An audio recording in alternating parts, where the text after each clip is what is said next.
So, welcome everyone to Vines. We do have a bit of a small group today, but we know that people are going to join in and also watch the recording. So, we wanted to go ahead and get started. I Eugene and I partnered up on this concept. I've been doing it since the start of the pandemic. And Eugene and I decided in August to kind of switch things up.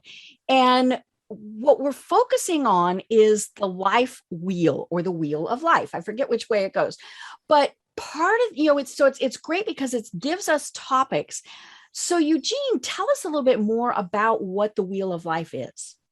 So it has different components, and we all know that through this pandemic, people have taken a step back to I guess, reprioritize the importance of living every day. Mm-hmm. And we have family, we have faith, we have work, we have health, just different components of it. And Deb and I discussed is like, why not get experts to join Vines, have the conversation to help people understand there's more out there. We use the word wheel of life or life of wheel to so general. And it's like, what does it mean? Because they're all important components of our life every day.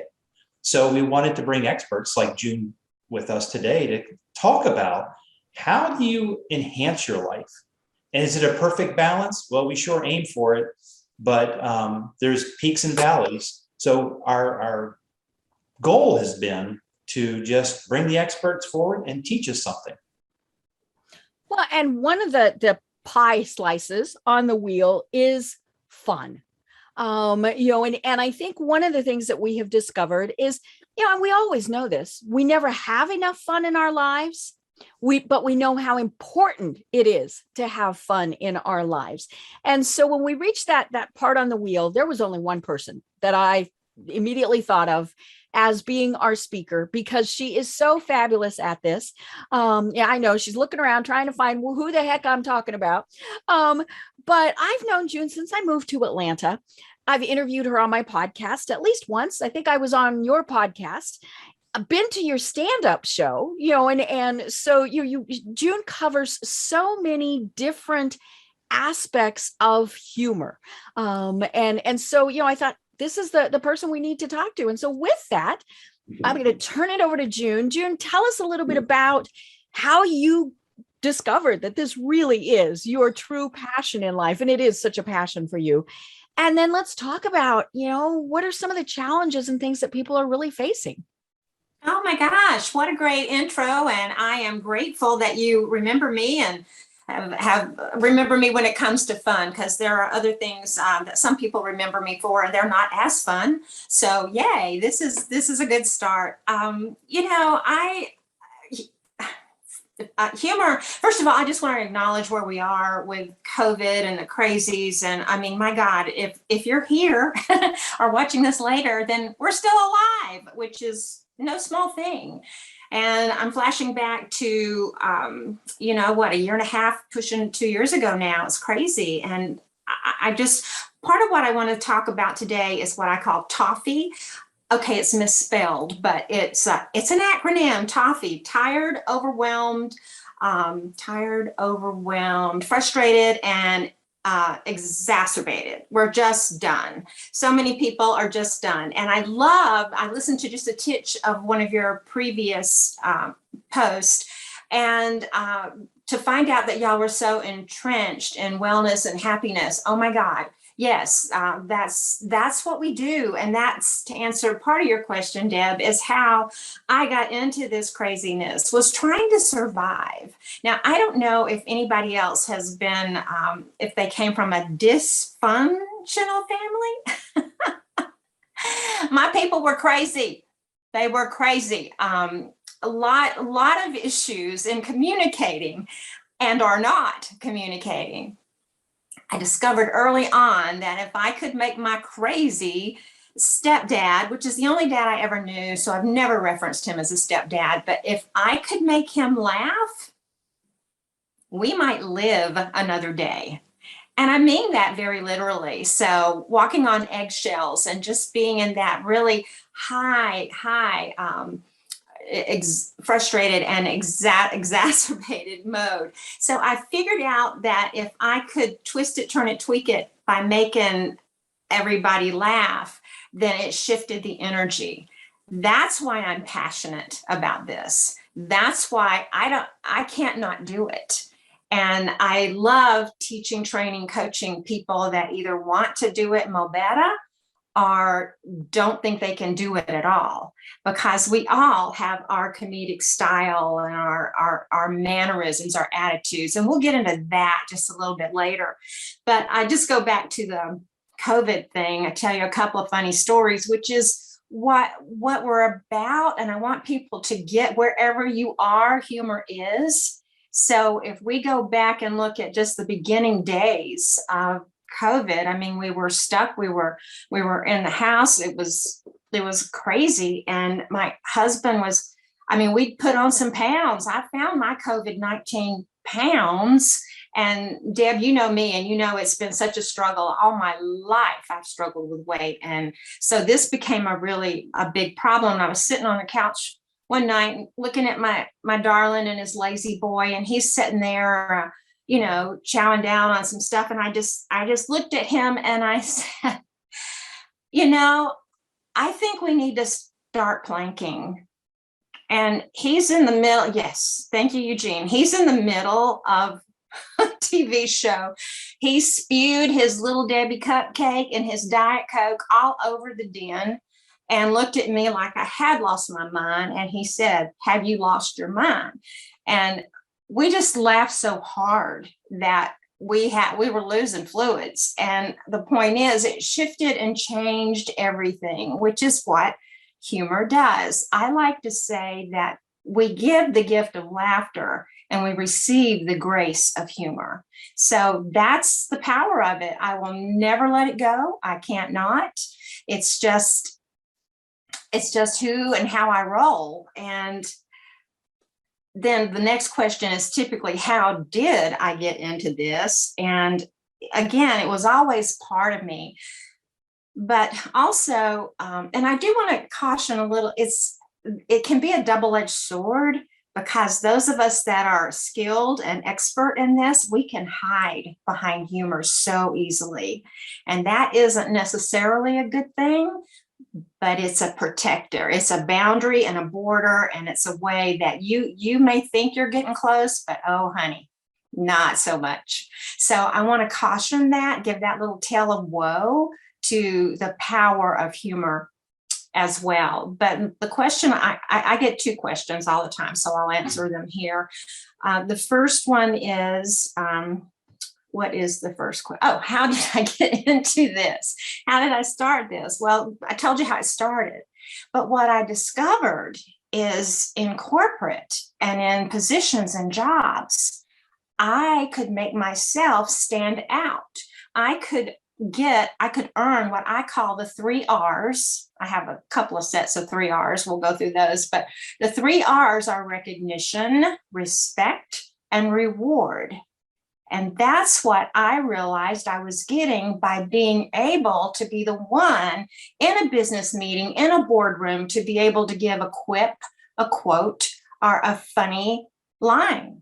And that made all eyes look at me. And I'm an extrovert, but my mama was an introvert. So she grew me up as the role model, and I didn't exactly know what to do with all that. I stay quiet a lot, except when a punchline is needed or something comes to my brain. And sometimes it just falls out my mouth. Now, sometimes it's not a good thing, but for the most part, it really catapulted my career. So I'll give you an example of the first time I was in a situation where I didn't understand what the whole deal was. I was applying for a job at College of Eastern Utah. Deb, I know you're an out west girl, and Jerry and I moved out there 100 years ago now, and I was looking for a job and was going into this interview, and this guy that was tall and erudite and just sophisticated, he walked out into the foyer of where I was sitting, and he kind of almost clapped his heels together and did a slight bow, like a maitre d'. All he was missing was the little towel over his, and he said, "They're ready for you now." They? Who were they? They didn't mention no theys. So he flips the Yui and turns back down the hall, and I'm following him like a little sheep. And I'm like, oh my God, who are they? How many are they? What do they want? I mean, the committee in your head. And all of a sudden he stopped, turned, and made a left-hand motion for me to go on into the boardroom. Y'all, you remember that scene in the Twilight Zone where you go in and the hall just goes on forever? Oh my God, was I reliving that? That conference table was going on forever. And thank God that they had 3 steps, and my knees had buckled by then, and my butt literally fell into the chair. So it looked like I had sat down appropriately. And now I'm sitting here looking, there are 20 people around this table, and they have the placid smile, what I call the funeral smile. God rest everybody's soul. But and I was nervous as a cat in a room full of rocking chairs, and I'm sitting there looking at all these people, and I said, well, if I'd known you all were coming, I'd have baked a cake. And that was the moment. Everybody cracked up. I had just channeled my grandma, because that's what she would always say. Back in the day when we just had land and no lines and not even cell phones, then that's what she would always say. But she never did bake that dang cake. She always just taunted and teased us that she was going to bake the cake, but she never knew we were coming. So anyway, that is one of those lines that saved me. And once they started laughing, I relaxed, and away we went. Well, flash forward about a week after I'm in the new position, and this young woman about my age, she came in and leaned up against the foyer, the office door, and she said, well, there's the funny one. And I looked at her and said, I don't even remember what I said, but she said, there were 26 applicants for that job, and a couple of them were shoo-ins. But once you made us all laugh, everybody kept saying, go back to the funny one. Let's look at the funny one. And because the funny one had the expertise, had the knowledge that was necessary, needed, and I made them laugh. So don't ever underestimate the power of laughter and using it in your career. Now, does it have to be appropriate? You bet. And that's where I get so crazy. I believe every single leader, executive needs to understand their sense of humor, their power. And in a moment, you'll have to give me a 5-minute sign or something like that, because I can roll on this, Deb and Eugene. I can keep on going. But what people don't understand the impact they have, and they think they're being funny, and it's a quip or a quote and a throwaway line that can cost them their career. I've seen it, I've heard it, I know it, and people will talk to me about it because these are my expertise. So let me give you an example. I already talked about recognition, respect, and reward, and just proved that with my conference table. And if I'd known you all were coming, I'd baked a cake. But there's also an additional 3 R's, and these are the secrets. This is the secret sauce that keeps you from having harmful humor. And harmful humor will cost you, and sometimes you will never recover from it, ever, ever. I'll bet every one of you right now, and even those listening later, somebody just came into your brain of somebody that hurt and embarrassed you, humiliated you, trying to be funny, possibly in a business setting, and that's lethal. People, they do not recover from that. So what I'm going to tell you, the 3 secrets are real, relevant, and relationships. real, relevant, and relationships. Let's go through that, shall we? So the real part is understanding for the first time, maybe, which way your humor is really directed. Is it always out? Is it always pointing out? Or is it always pointing in? Do you become the butt of the joke first? Or are you going to harm someone or intentionally just try to be funny and end up harming yourself? So the first thing is, it's got to be, you've got to know, and what's the purpose? Why did you do this? See, this is some of the minutia and the big stuff that really makes it whether you make or break.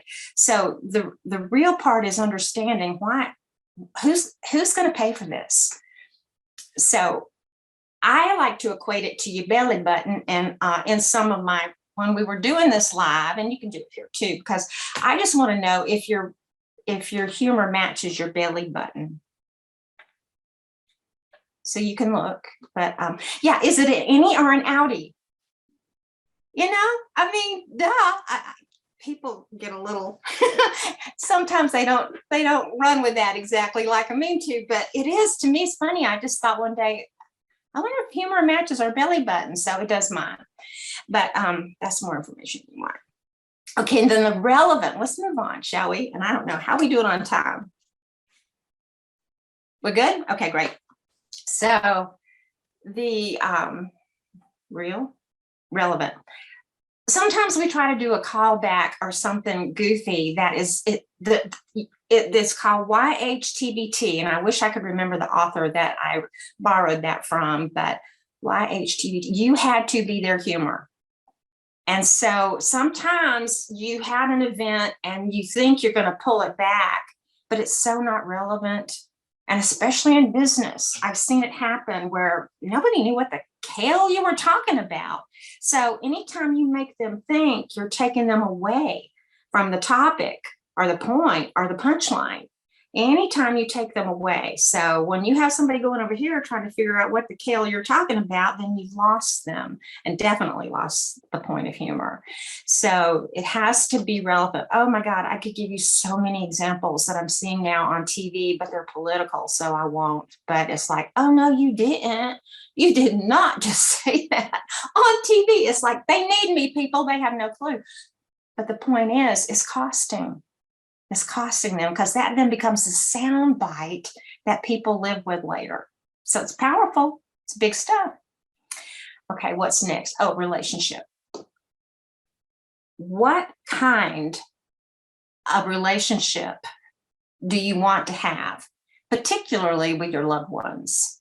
And let me give you a little backstory about how all this came about. I was doing my presentation, and I often, when we get into the comedic styles, I've had people come up to me in tears, hating that, oh my gosh, I just now realize why my teenage daughter hates me.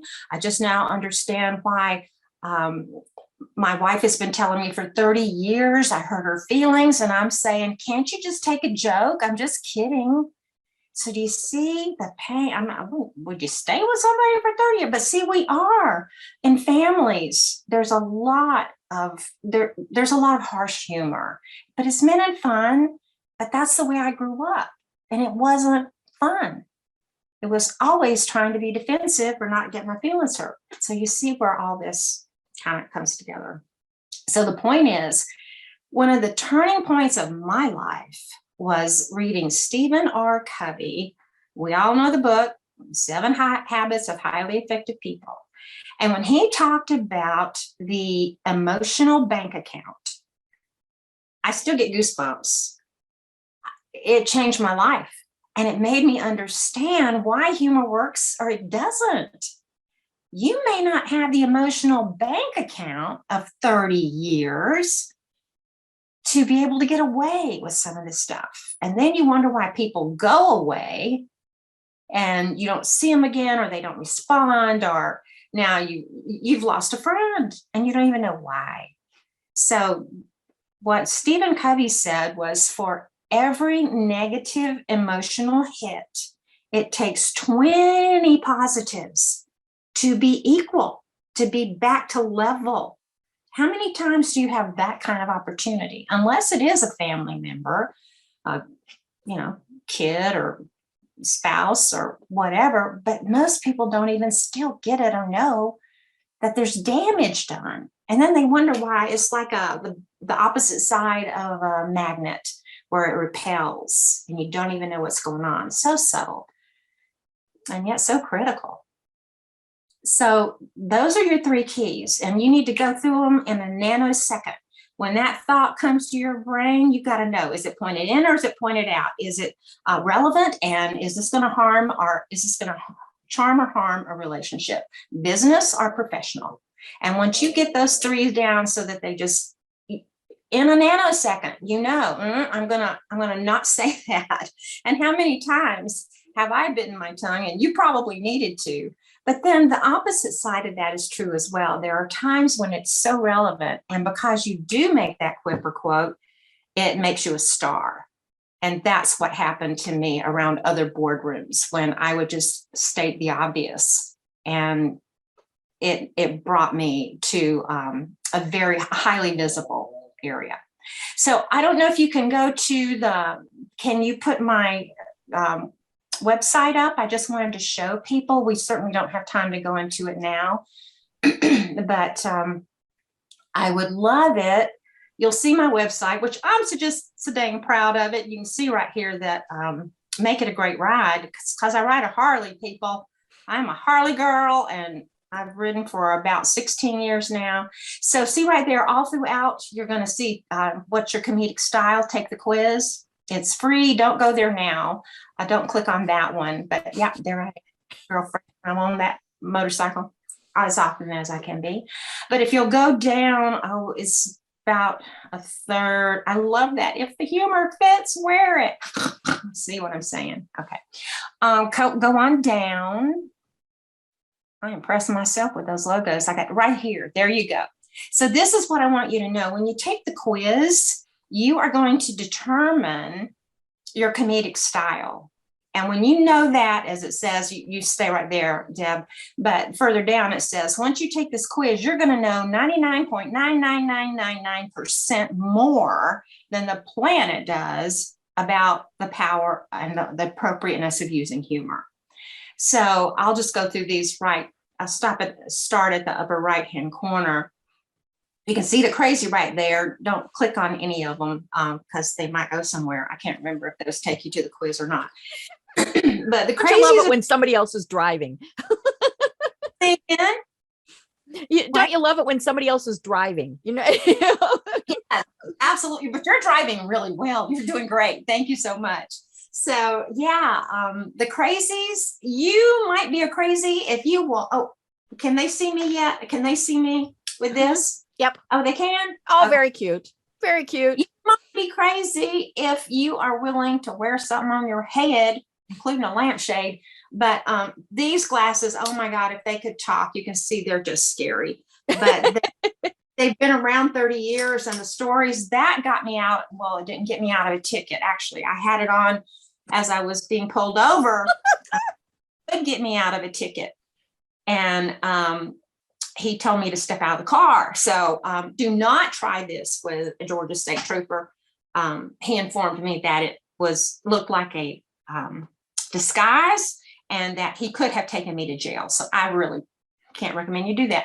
And then the caring, those are people that are going to tell on themselves. Oh my gosh, how many times have you done something or it was crazy? Or, I mean, these people will tell on your mom and them. I mean, they'll just tell all their stories. I'm going to go ahead and tell you one about the COVID, when we, pro or con, whether you got your shots or not, we did. And went to, it didn't hurt or anything. I didn't look, I didn't watch. And so didn't even pay attention to it. But about 4 hours later that night, all of a sudden my arm was a little tender and bothering me. So I reached over. Jerry's in his lazy boy, and I'm sitting there, and I plop my hand over that where I got the shot.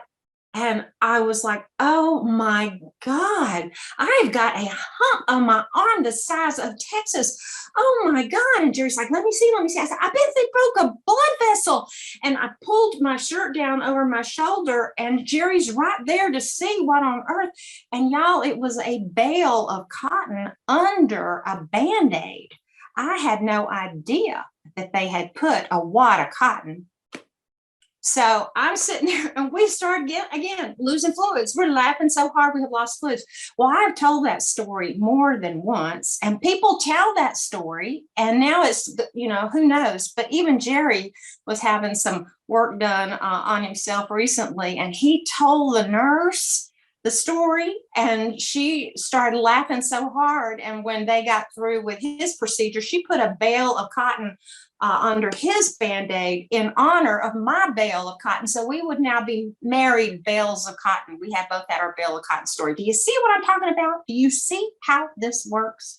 Okay, then the cerebrals, oh, the Lord of mercy. Cerebrals are just, they're cerebral. Do you know what that is? Do you know what that means? If you don't, they're erudite. And if you don't know what that means, it means you probably ain't one. So they want data and facts and graphs and things that are funny in that kind of nature. And then last but not least are the caustics. And of course, you can see right there, their humor typically is pretty harsh, are confrontive, or it's definitely pointed out. I mean, I can spend half a day on these 4 squares in some of my trainings and workshops. But the main point that I want you to get is caustics. They typically, they don't point out, point in, they point out. And they don't care whether they hurt your feelings or not. It's just who they are. So what I do want you to know about this is the closer we can come to the middle, the better we are able to receive all styles of humor. Now, you will go away from this knowing you'll start hearing things differently, and you'll know whether it's pointed out or pointed in, and you'll think, ooh, that was caustic, or ooh, that was caring, or ooh, that was crazy. I can't believe they did that. And the cerebrals are sitting there going, So how are we doing? What else? How much time? What do we need? We're doing good. We're right at 11:30. So, I think we've, go ahead and wrap up, and then we'll have some discussion. Okay, great. Do you want me to stop sharing your screen? Yes, that's okay. Perfect. There we go. Thank you for doing that. The final story, the final word is that humor helps, and it can save you. It can save your life. It has mine on so many levels. But the story that I always love to tell is the one where I was going in for some major surgery. This has been, I don't know, well, it had to be 30 years ago now. Yes, 91. That's 30 years ago. Wow. So I was going into some major surgery, and we were scared. My honey and I, we didn't know, all the, like now, and almost like that bale of cotton under the Band-Aid. But I had received a card from some of my colleagues telling with stickers to tell for me to wear on my body while I was in surgery. It says, while you're in surgery, you may want to wear these stickers. So it said ticklish area, which I put on my belly, no hypos here, which I put about here, and then this side up, I put that on one of my legs. And then they had another one that they had some blank ones. And so I wrote on the blank one, what you doing looking back here? And I had that on my butt. And so when I went into the OR, well, let me tell you the first part. Jerry was in the room, and it was for him that I was doing all this. And so I went in and put in my stickers, and then I opened the bathroom door, just threw it open. It was a massive door, hit the wall, made a hell of a noise. And there I just slung my gown up over my head, ta-da, and flashed my husband. But I think it was the pastor that was the most surprised, who had come in to pray with us. And he came in Southern Baptist, but he left crossing himself somehow. So I don't know what religion he changed to, but that is the signature story, because and I'll give you. I'll just go ahead and tell you the whole 3 parts. That's the initial one. And then they came to get me, and Jerry said, you've got to take those off. They're ready for you to go. I said, I'm not taking them off. So now I'm going into the ER with my stickers on. And the nurse starts to put the IV in. She sees the no hypos here. She says, my goodness, what is this? I said, it's the way I want to be, in instructions on how I want to be treated during surgery. She said, are there other instructions, and may I see them? I said, sure, you're not going to see everything. So she removes my gown and says, hey, y'all, come look at this. And all of a sudden there were 30 heads at least that felt like, I think there were like 15, but they started laughing and pointing, and me wearing nothing but a smile and my stickers. And they didn't have to give me anesthesia. I just flat fainted, just passed out. But then flash forward 6 weeks later when I'm in my doctor's office, and she too says, well, there's the star in the OR. And I'm like, what? And she said, oh my gosh, we loved it. And you were made us all laugh. And she said, after the exam, she said, I knew you would heal quickly. You're one of the fastest healing patients I've ever had. And I knew you would because of your sense of humor. So it counts in business, it counts in health and happiness. So holler if you need me, take the quiz, and we will go from there. There's Karen Rose. Yay. This is absolutely delightful. And I think one of the things that, and it's funny, I'm one of those funny patients too. I'm like, oh my God, and I figure, if I can make my doctors laugh before they knock me out, it's probably a good thing. It is. But we're also getting, anyhow, me extremely fearful of what we say, that, especially in a business setting, that somebody's going to think, they're going to take it a different way from what I meant. Where the cancel culture, the being politically correct. I mean, all of those, I'm not saying those are bad, because we do, there are some things that we need to stop saying and things like that. But at the same point, I'm just like, is somebody going to twist my words and like you said, be destroyed in just that one comment? So, how do we deal with that fear?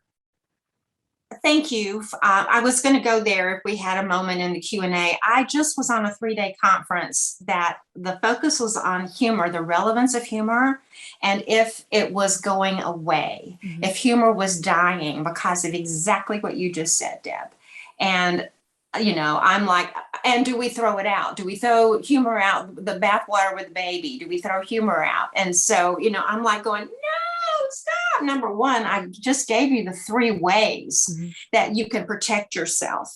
Y'all, for me, you've got to point it more inward. And then even with that, you've got issues, because you can't be looking like the class clown and the idiot and the jokester. None of that works either. So it's got to be so strategic. And I can help you with that to a point, but you got to have something up there too, to be able to filter. And so I hear you. What was the other thing? Somebody said, intention is greater than content. And that's the truth. So again, it's that pointed out. Are you trying to hurt them, or are you trying to help them? And in that, my next statement to that comment was, and appropriate humor trumps both. Because then again, if you can make them laugh, and everybody, if it's a coming together, I just forgot. I can't use my inside word because it won't come to my brain, but there's a word I'm thinking of where it's appropriate. And then when you get everybody laughing, and still you may have, I've had it happen. I had one team member, this 100 years ago, before I quit a perfectly good day job, and he was offended, but he's going to be offended at anything and everything. So, but it hurt for a long time. And I worried and fretted over that for a while, but I don't think we can, I think that's a risk we have to take. I know I'm willing to take that risk. And for me, Deb, risk means release the inner self kid. Release that little kid. And that kid is typically kind, but sometimes not. Is that helpful? You know, one of the things that I tend to be a witty guy and can pick up a lot of the humor and even applying for jobs through my career, I'd always have a bullet item on my resume. It says unfailing sense of humor. And it was interesting before this whole, you know, the internet and the whole process of accepting applications. I'd call the company back and it's like, well, I haven't heard anything. And can I have your name again? And I'd give them my name. And I'm like, I'm the guy that had the bullet item that says unfailing sense of humor. And she's, oh yeah, I remember that resume. But, you know, going through I've been an executive and at different levels, it takes practice, you know, about the delivery. It's not, hey, I'm going to go watch a YouTube or I'm going to go get a humor coach or something like that, because it's dangerous because you think, okay, I'm going to try out this new style that I've just learned, and you're going to fail. It takes time. You've got to build up and do baby steps with it. Well, and we have to be ourselves. I mean, you know, we can't be Richard Pryor, Right. you know, or whoever. Well, we really can't be Richard Pryor now. You know, talk about cancel culture. But you know, it's just it's tricky, and I think you know, I was reading several articles leading up to today. We absolutely have to have humor and fun in the workplace. You know, it makes us more productive. It makes us more healthy. You know, as June said, you know, when you have a sense of humor, you're going to heal faster. You know, all of these various things. And so I think, you know, when we need to kind of set those examples and let people know it's all right to have a little bit of fun. You know, I tell people, even with, say, your LinkedIn profile and posts, you know, people are like, oh, they must be very professional. I'm like, no, you know, you have to have a little bit of fun in there. Yeah. Absolutely. It's well, it's what makes us human. So, but again, what I've pointed out here is the three secrets, the three R's that are the secrets, and then the three R's that are the perks of using it: recognition, respect, and reward, and then being real, relevant, and relationships. So I think, Eugene, especially if we can keep those in mind, and I'll push back a little bit, a humor coach can help, except that you've got to know, and that's what the comedic styles are about. If you find out that you are a caustic and your team is caring and are crazy, then you think they're idiots. And so you have to be educated on their particular style. And so that this has changed teams. It has made people not hate each other as much because they were taking the humor so personally. So there's just some edumacation that has to happen. And I pride myself on being the one dang person I know that is doing it my way, because you know, that's what I learned and how I navigated through. I mean, every promotion I had, I promise I can tie it back to a moment where I was remembered because of appropriate laughter. Right. Yeah. And my point was, not taking away from the coach perspective, but I worked years ago, my first job, there was this gentleman, my boss sent this guy to the infamous Dale Carnegie class. And Daniel was a big introvert and stuff. And he went to a 2-day session back then when you actually went to a conference. And 6 months later, he got fired because he applied all of those techniques aggressively. And he became a difficult person, et cetera, et cetera. He ended up getting fired. So my point was, you get the training, but you've got to apply it appropriately. It's not just, hey, I just learned this last week. And hey, do you hear about the CEO that, you know, you start doing these one-liners that may not be appropriate. So you got to do the infamous crawl, walk, run approach. Thank you for that clarity, because it really is, it's an art form. I swear, it's a skill and an art form. And number one, you got to wanna, and you heard my past, of what made it so priceless, precious, and life preserving for me. So I think there's a lot of that is why do you want to do it? But I hear you. And really, how many times have we gone to a course and thought, I'm going to do this and I'm going to take this on? It's just not going to work. It's not you. So they never tell you to read the room. Yeah, reading the room is so incredibly important. I love it when I see posts on Facebook and people are like, they didn't read the room. Yep. And it's so tone deaf sometimes. I have found that because you brought up a great point, Eugene, about working in an environment that will be accepting to that, because there are certain work environments that limit the amount of humor, self-deprecating or otherwise, that they're willing to tolerate. I was a hospital administrator for about 27 years, and there's not a lot of humor in that, because you're dealing with people's lives, you're dealing in that space, and it's difficult. And what I have found since I've changed my complete path with my career is that I'm now able to be a little more myself, and a lot more myself, because at the end of the day, I love humor, all kinds of humor, and but you still have to be able to read the room. Hey, John, I was in healthcare too, so this is a humor moment. So I was in it for 25 years. All the health systems I've worked in, there was one in North Carolina where it was a picture perfect moment, but it was sad.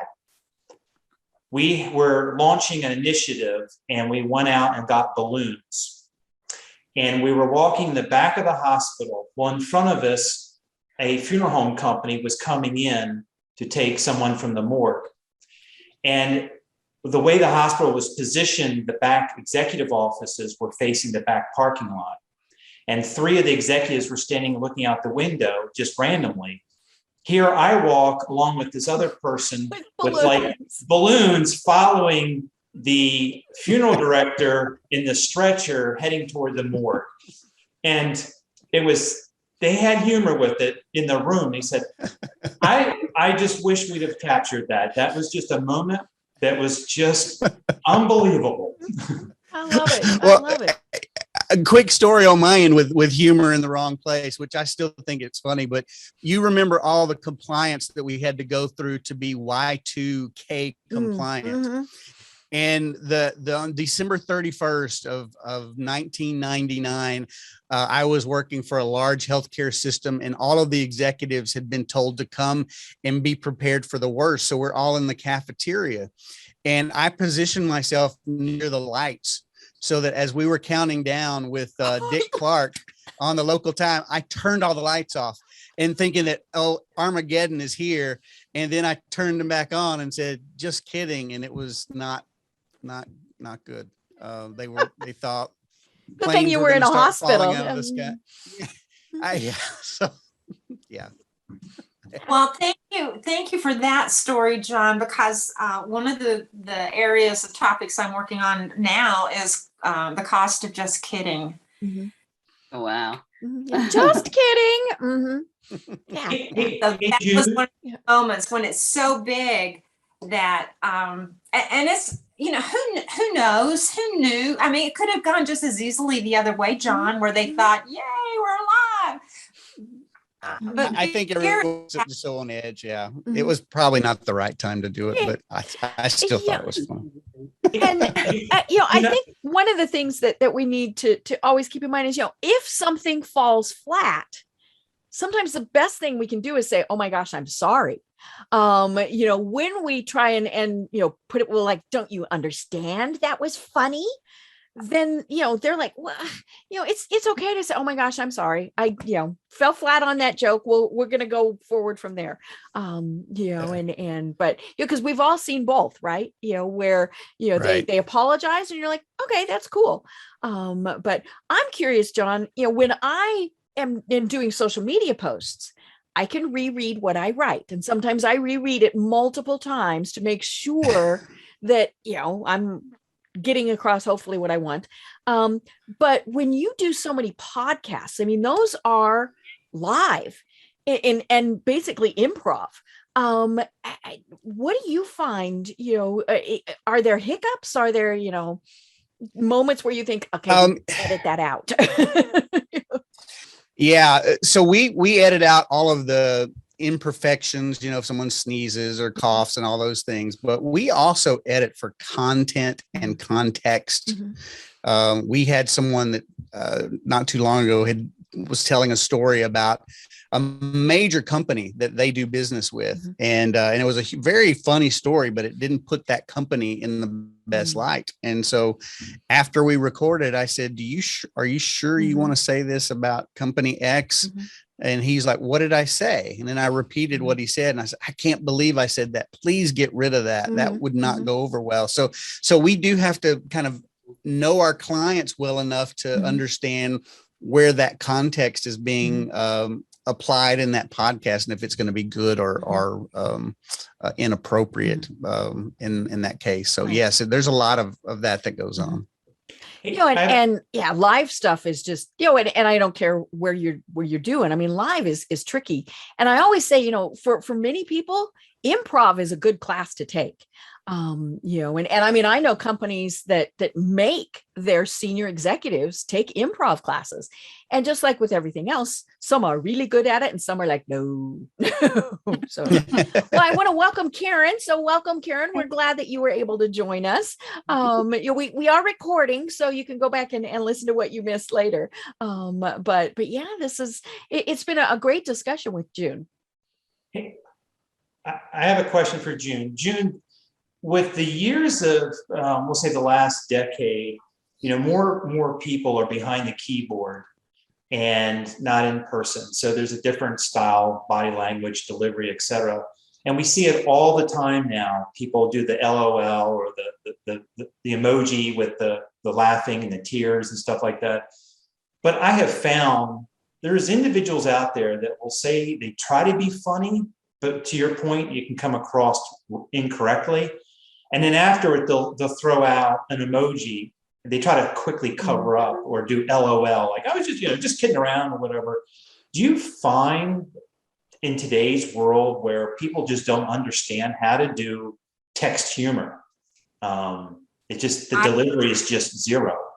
Well, it's definitely different. You're not there. You can't see the body language. They don't, especially if they don't know you. I've gotten myself in some pretty hot water trying to be funny online. It's different. So again, I'm going to go back to the 3 secret R's that as long as I keep it going this way and it's relevant, then typically it will work. But I can't even remember now what I've been in big trouble with that. The thing is, it's a risk, Eugene, it really is. And I think some days fate just bites us in the butt. And yet sometimes it's most of the time, and I am so honored to say, most of the time people get it and take it the way I intended. I will tell you, I used to have a pantyhose joke, and I was doing a pretty big gig at PetSmart, and out of all the people there, 4 thought it was sexual and innuendo, and I didn't work for them anymore.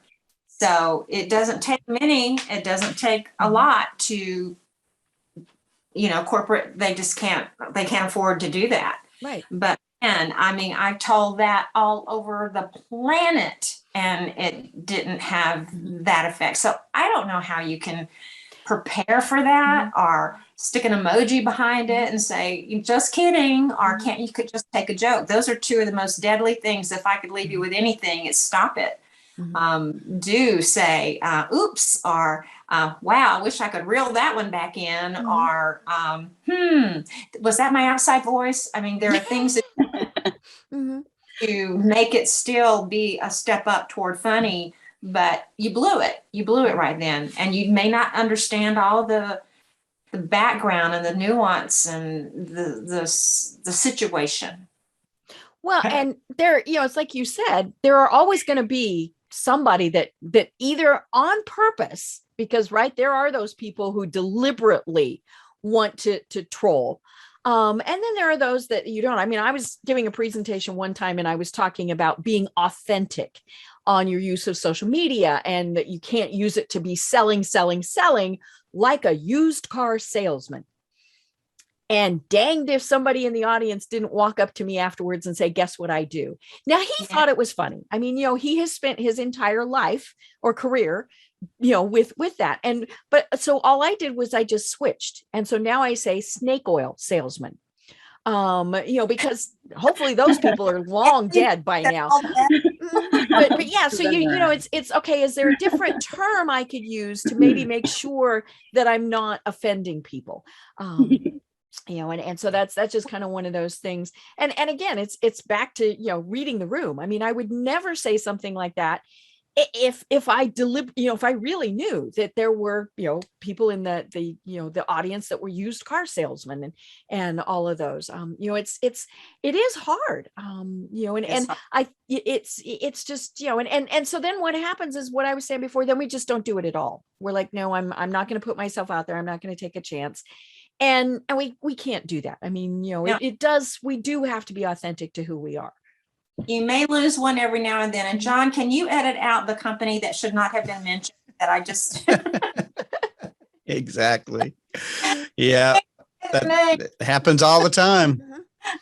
June, what if someone's watching this session, this VINES session, and they're like, wow, I'm a big introvert, but I know I need to bring humor into my life, both personally and professionally. How do they, what should they start thinking about? What steps should they take?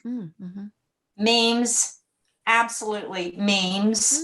I kid you not. I have a section on my phone, and anything that's funny memes that are really, really neutral, and especially those introverts and those cerebrals. If you can find anything with numbers and graphs and pictures or word, what are the math questions that, if a train is going, it's that whole thing. And 3 oranges fall off, who got the money? I don't know, whatever that whole, you've got to find something that that's more neutral-ish, but everybody feels it, everybody gets it. So I hope that's helpful. And then again, your personal stories, and they need to be relevant, like telling you the surgery story. The whole point is I heal quicker, you will heal quicker if you have a better attitude and sense of humor. There's something else that I usually tell people to do. Well, and a lot of times it just makes people relax about the situation. Not everybody on this call knows that, I'm dealing with cancer issues, and so I laugh and I joke about it. And so then it allows people to be more comfortable asking me about it. Like one of the things, I had a double mastectomy. And so my girls have been named, we got Lucy, we got Ethel, we got Thelma and Louise. And so that immediately gives people but there's different things you wear them for. Now I'm the buy one, get one free. Right? Yeah. And so, but it immediately allows people to know, okay, I can ask questions and she's more relaxed with answering them. And so, that's kind of, I don't always tell people, hey, I have Thelma and Louise on today, because that might, it like you said, there are not always times where that's appropriate. But yeah, I mean, it's just, it's one of those things where, back to what John said, you got to read the room. Well, my favorite one, being an only child, if you haven't identified that yet, but when I would be in a boardroom and they would pass out presentations if it was on paper, and usually someone that was doing the presentation wouldn't have enough copies, so they said you'd have to share. And I'd always raise my hand. I said, we have a problem. And they're like, why? And I said, because I'm an only child and I don't know how to share. I don't know how to share. But it's funny because usually the presenters are taken back by that, and they're just like, I can get your own copy. I'm like, no, I'm just kidding. Yeah, I Well, tell and people that. Mhm. I want to go where I just went because reading the room and knowing Deb, we have a personal relationship. So when she came up with her, all of a sudden, I'm doing literal. And that's one of the things I take things so literally that sometimes it's scary what's inside my head. So when she went with 4 names, I'm like, oh my God, She got wears 4. 4. But I felt safe enough. I felt like she loves me enough, that emotional. So see, Yeah. that was pointed out, which is Mhm. obviously it was relevant because she's bringing it up. And in relationship, yeah, I've got an emotional bank account with Deb that I knew I could get away with it. Right. So, but that's a lot of math that goes on inside your head Yeah. and a nano, like I said earlier. So sometimes 90% of the time, I think you'll make it and do fine, but there is that. Yeah. And it is tricky. Well, oh my gosh, we've been chatting about this for an hour. This has been so much fun. Yay. And we could continue talking about it because I think it is something that is very important. June, you have a new book out. We didn't even talk about that. 2 seconds. Tell us about your book. You don't even have it handy. Oh my God. It is the quickest, simplest, easiest diet in the world. And you will lose weight. 11 words that make you lose weight. And it's fun. It is a farce. It's a fun farce on diets. It's something that's been in my brain for 30 something years. As I mentioned, I've struggled with this my whole life. I am a carb girl. I never met one that I did not love. And that starts the book. But there's, it's fun. And yeah, people are loving it. So thank you for that. If we could maybe put up a post or something. Yep. I'm We sorry. we'll put that in the show notes. This, as I said, this has been absolutely fantastic. And I think much needed. We all need to remember to laugh and laugh at ourselves. I mean, that's the other thing. Our December program is going to be on surviving the holidays with your family. Right. Yeah. We really need a lot of fun with that. The date we're kind of settling on because the normal date would be when people are traveling. So stay tuned for that information. Again, June, thank you. This has been an absolute delight. Yes. Love you, my dear. Love you, my dear. Thanks to John and Karen for joining us the first time. Hopefully you will join us again. And if anybody has anything else to say? Take the quiz. Holler if you need me. Perfect. I love it.